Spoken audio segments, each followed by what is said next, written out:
you are what you say you are, a superstar, then have no fear, the crowd.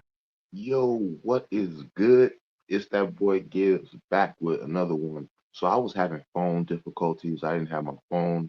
I have two phones, so I didn't have my phone, so I wasn't able to really do the breakdowns I wanted to. But we are back for the biggest card of the year so far, and that is UFC 299, O'Malley versus Chito Vera. So we're gonna go ahead and take a look at last week's card real quick as I get it up. So we can go ahead and take a look at how we did last week on the card. So as we do that, um, I had Lloyd Razabov to win, so 1-0. I had Ludwig Klein to win, 2-0. I had CLD Duncan to win. Aina Zahabi, I did not have that, so I'm 3-1 at this point. I had Sopai, so I'm 3-2 at this point.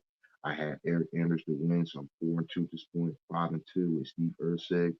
6-2 with Umar Nurmagomedov. 7-2 with Muhammad Makayev, and then uh, 8-2 with Petrino, and then I was 8-3 with Shamil Gaziev because I had him to win. So yeah, I lost that bet, but I did hedge it, so that ended up making me $100 still. So that was good.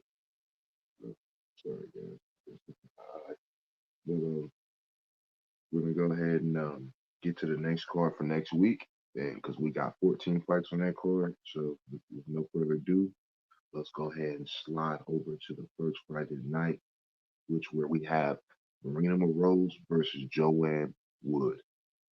And this should be a good fight here. You got two girls here who like to bang it out. You got Marina Moroz, who's the Iron Lady, but she definitely likes to take the fight to the ground. If we look at the tape, um, 38 for Joanne Wood, 32 for Marina Moroz, 5'7" for Moroz, and a 2-inch reach advantage with 57 to 55, 65 and a half for Joanne Wood. So yeah, man, Joanne Wood, she's kind of old in her career, but I feel like Marina Moroz, she just hasn't looked the same in her last fight. So you know, I feel like if she looks the same way she looked in her last one, I just cannot see Joanne Wood losing this fight. I know she's the older woman, I know that, but I don't know. I feel like Joanne Wood, she still has the heart and she still has the fight to win. So, and she's been a more active fighter in the last 5 years. So I'm gonna go ahead and go Joanne Wood to get the dub by decision.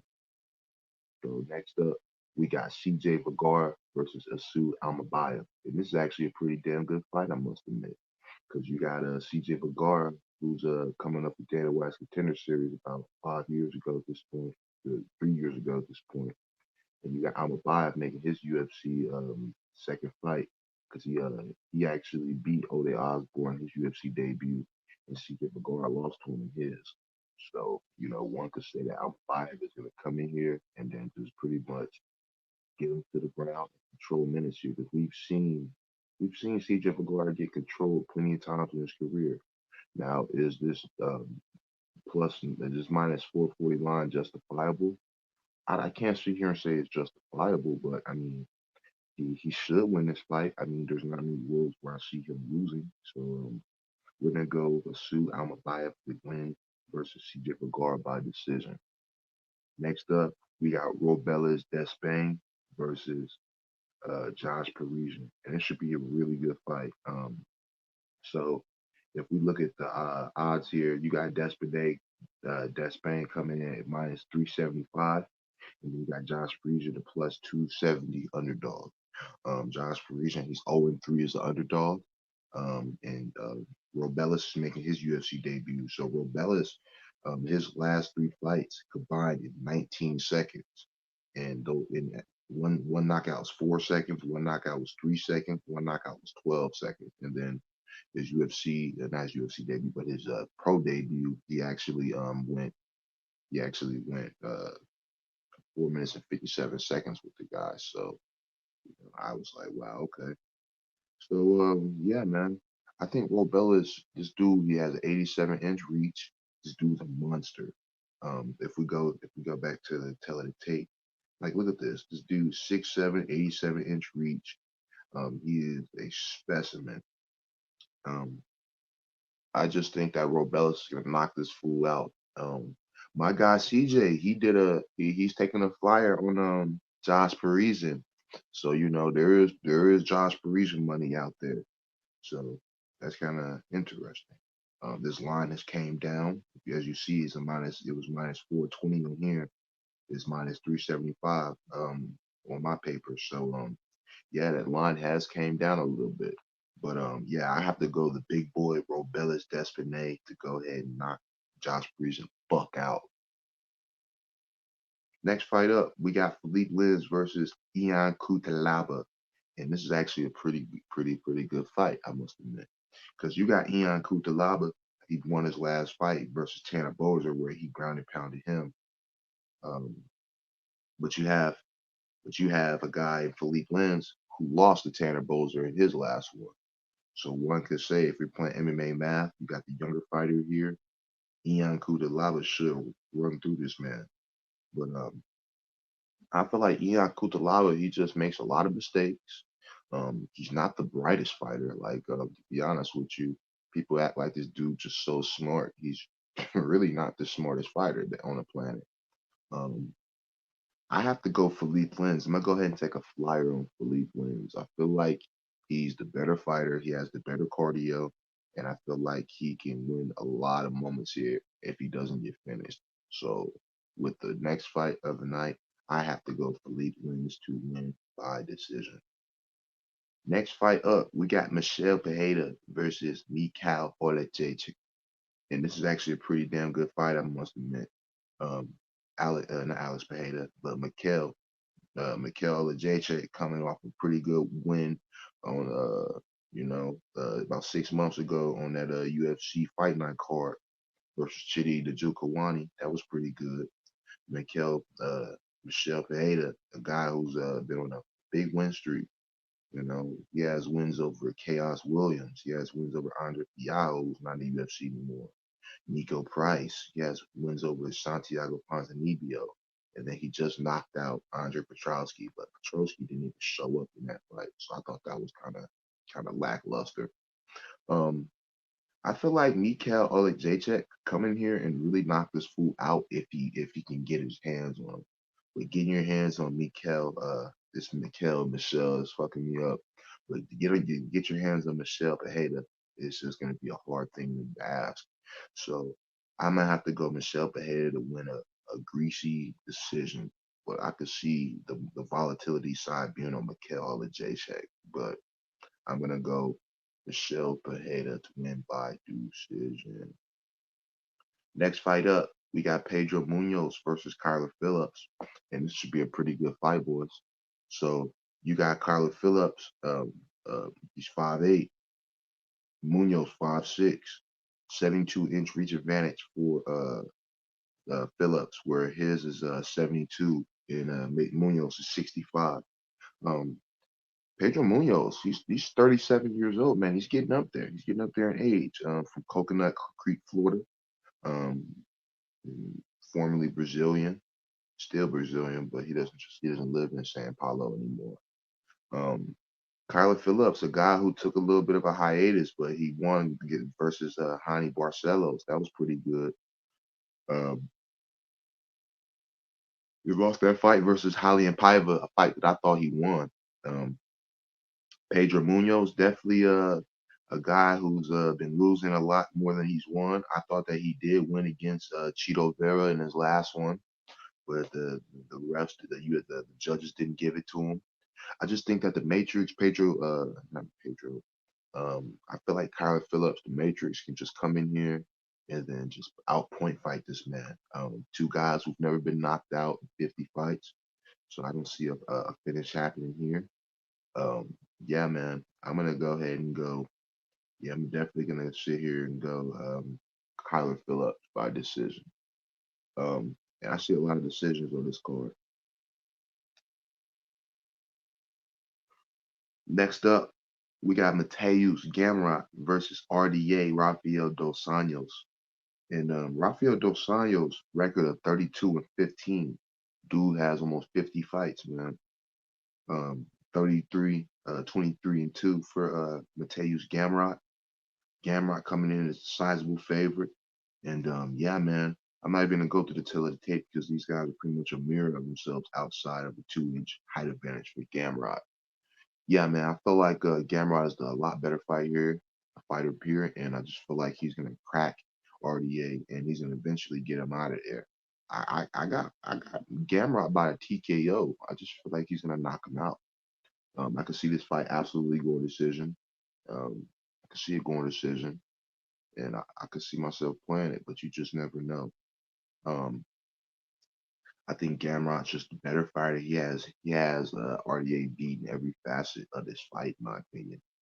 Um, I'm going Gamrot by decision or TKO. That's the official pick. Next up, we got Kaylin Sermonara, formerly Kaylin Shakagian. We're gonna call her Kaylin Shakagian for the show. Versus Macy Barber. And this should be a pretty damn good fight, I must admit. If we're gonna go over the tail of the tape, 18-5 for Shakagian, 13-2 for Barber, 35-25. 35 is Shakagian, 5'9" for Shakagian, 3-inch reach advantage for Shakagian. And I feel like Shakagian, she has if this fight was 2 years 3 years ago or 3 years, excuse me. If this fight was 3 years ago, I would absolutely say that Shakagian could win this fight. But in my mind, I feel like Macy Barber's probably gonna come in and then probably just get nasty in the clinch, start boxing Shakagian up, hitting her harder. The more and more damaging shots are me going to Shakagian. And then at the end of the fight, I could see Macy Barber just winning the fight. So we're gonna go ahead and go Macy Barber by decision. I feel like Macy Barber, she's lost a lot of the sorry guys, she's lost a lot of these fights that the refs have given her, and I hate that because I thought she lost to the Andrea Lee. I thought that she lost to Miranda Maverick. I'm just like, man, y'all gotta quit lying, man. Corrupt judges or something else, man. But we're gonna go Macy Barber, the future, to win this fight. So next up, we got Jailton Almeida versus Curtis Blades.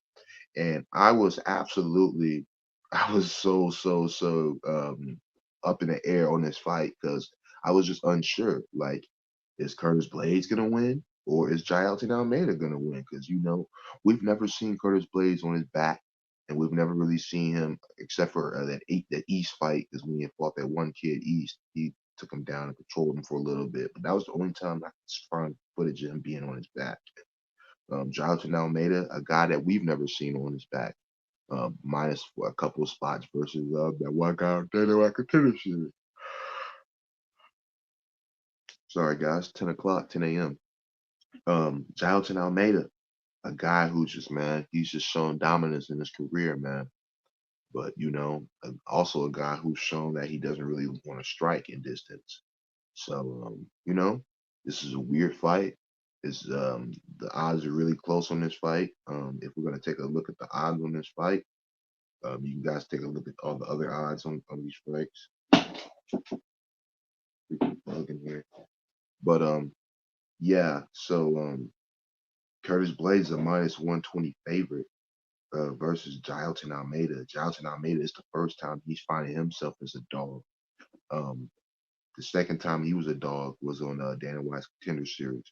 So we will see. Um, I just feel like Curtis Blades, man, he's gonna get it done here. I don't know what's telling me it, but yeah, man, I just feel like Curtis Blades is gonna be able to establish the range that he's gonna need to have, and he's gonna be the better freaking striker here in this fight. So give me Curtis Razor Blades, and he's 11-4 as a favorite. Come on now. Next fight up, we got Piotr Yan on the main card versus Song Yadong. This is gonna be a damn good fight, y'all. If we're gonna look at the odds on this one, um, it's gonna be plus 124 for Song Yadong, and then Piotr Yan is a minus 148. So to be honest with you, A guy, a guy in Piotr Jan, a guy who isn't used to winning at this point in his career. You know, he's dropped four of his last five, and he's been a favorite out of four of his last five. And he's lost all of them except for the fight versus Corey Sandhagen, which I thought Corey Sandhagen was going to beat him. So yeah, man, it's kind of crazy how he beat the best fighter. He beat the best fighter in that era. Like Corey Sandhagen is better than all of them to me. You know, I know that Aljo holds a win over Corey Sandhagen. Yeah, I get that. The only man to finish Corey Sandhagen. I understand that. Song Yadong, a guy who had a lackluster fight versus Chris Gutierrez in his last one, but nevertheless, it was a win. Um, he had knocked out Ricky Simone in the main event, his first main event. That was pretty good. Actually, that was his first main event win. But yeah, man, I have to go Song Yadong here. I feel like Song Yadong is the better fighter. He's the more active fighter. He's the more powerful fighter. And I just feel like Piotr Jan is on a decline. Um, being 31 years old, I just feel like he's on a decline. Already coming down. Next fight up, we got Gilbert Burns versus Jack Della Maddalena. And this fight's pretty damn good, I must admit. Because you got Gilbert Burns, who's coming off a shoulder injury to Bilal Muhammad in his last one. You know, this is a guy who's been a mainstay in the welterweight division. If we're gonna look at the odds, we have Gilbert Burns plus 114 underdog, and then you have Jack Della Maddalena a minus 130 favorite. He's 6-0 as a favorite, and he is coming off two split decision wins. And you just can't keep winning these split decisions and then just keep winning, bro. Eventually, you're gonna lose one. So I think Gilbert Burns is gonna take this man down and control a lot of minutes because we've seen Jack Della controlled on the floor, and I just don't think his takedown defense is top 15 worthy yet. So I think he's gonna have to take a couple of lessons first, and then he'll get back on his high horse. But on Saturday, I got Gilbert Burns to beat Jack Della Maddalena and make Jack Della Maddalena 16-3 for his career. So next fight up, we got a pretty damn good fight here. And this fight is Kevin Holland versus Michael Venom Page. And this is actually going to be a damn good fight. So you got Michael Venom Page, a mainstay from Bellator, you know, pretty much fought his whole career there. He's one of the most prolific fighters in Bellator. You know, he's knocked so many people out. He's 12-1 to the knockout. If we're going to look at Kevin Holland, I know Kevin Holland doesn't have that many knockouts in his career. He, he has 13, excuse me. He has 13. He's 13-1 to the knockout. So and his only loss to the knockout was to Stephen Wonderboy. It was a TKO in retirement. He had lost. He got hurt. So yeah, man. I think that Kevin Holland, he's a great striker. He's good. I get it, but he he's not that good, man. He isn't that good. Um, I definitely feel like I feel like Michael Venom Page is gonna knock him out. I know that Michael Venom Page is coming in the UFC late. I know he's 36 years old, but in my mind, he's the better striker. Like he's 4-6 to the decision. If we look at Michael Venom Page, he's 5-1 to the decision, so he's the better minute winner. I just feel like Michael Venom Page is the crispier striker, and then he has the better IQ. Like I feel like Kevin Holland, if he gets clipped on the feet, he's not going to start wrestling. People think he's going to start wrestling. He doesn't. He's not shown good IQ in his fights. So what makes you guys think he's going to have good IQ now? I have to go Michael Venom Page, and I'm going to go by knockout. So that's a hot take to some people, but according to some people, I got hot takes coming for the rest of the fight. Next fight up, we got Dustin Poirier versus Benoit Saint Denis. And this fight's amazing. If we're gonna go through this, tell it to tape real quick. You got 29-8 for Dustin Poirier, 13-1 for Benoit Saint Denis. Um, you have 28 for Benoit Saint Denis, 35 years old for Dustin Poirier, 5'9" for Dustin Poirier, 5'11" for Benoit Saint Denis, and they're both 73-inch reach. So, yeah, man, Benoit Saint Denis, a guy who just knows kill, a guy who fought in the war. He's the god of war. This is a guy who he doesn't take no for an answer. Dustin Poirier, a guy who's taken an extreme amount of damage in his career. A guy who has a nervous tick. Every time he grabs his shorts, there's guys like Dan Hooker and there's guys like Michael Chandler who are exploiting that. Like as soon as he goes and grabs for the shorts, he goes for a punch. So that's something that people are catching on to. And Dustin Poirier, he got knocked out in his last fight versus Justin Gaethje, and that was nasty. That was in July of 2023. And I actually called that to happen. So yeah, man. Dustin Poirier, a guy who's never lost two fights in his career back to back. I am predicting that to happen for the first time in his career. Give me Benoit Saint Denis to go ahead and grind Dustin Poirier out, take him down, and it's going to be relentless takedowns. And I feel like Benoit Saint Denis is going to end up finding the finish. I just feel like Dustin Poirier has shown in his career that he could not get up from grapplers, and he's shown if you're the more physical fighter that you can out bully him. Dustin Poirier, a guy who's fought at featherweight, Benoit Saint Denis couldn't fight at featherweight to save his life. So give me the stronger, bigger, faster, younger man in Benoit Saint Denis to get it done by TKO. And I feel confident on that one. I'm a big fan of Dustin Poirier, but I have him losing on Saturday. Next fight up, we got Sugar Sean O'Malley versus Marlon Chito Vera, and this one is two. This is the second time they fought. Marlon Vera 23-8 and 1. Sugar Sean O'Malley 17-1. He's the champion. Sugar Sean O'Malley, he's 29. Chito Vera is 31. And then Chito Vera will be the shorter man, about 3 inches at 5'8" to 5'11". And Chito Vera will have a 1.5 inch reach advantage. So Corey Sandhagen beat Chito Vera lastly, and I felt like that was a decisive loss for Chito Vera. He just didn't get going in that fight. Um, Sugar Sean O'Malley, a guy who can get tired. Like he was tired in that Peter Yan fight. He was tired in that that Chris Moutinho fight. He still mustered up a win. He was taking time off. He kept looking at the clock. Um, yeah, man.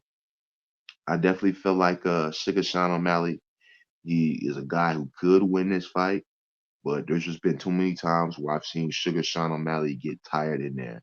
And Chito Vera, a guy who's never been finished in his career, um, he only had his losses all come by decision. So this is a guy who's 8-0 to the knockout. He's 10-0 to the submission. So he submits the shit out of people. Sean O'Malley, he's 11-1 to the knockout, 2-0 to the submission, and 4-0 to the decision.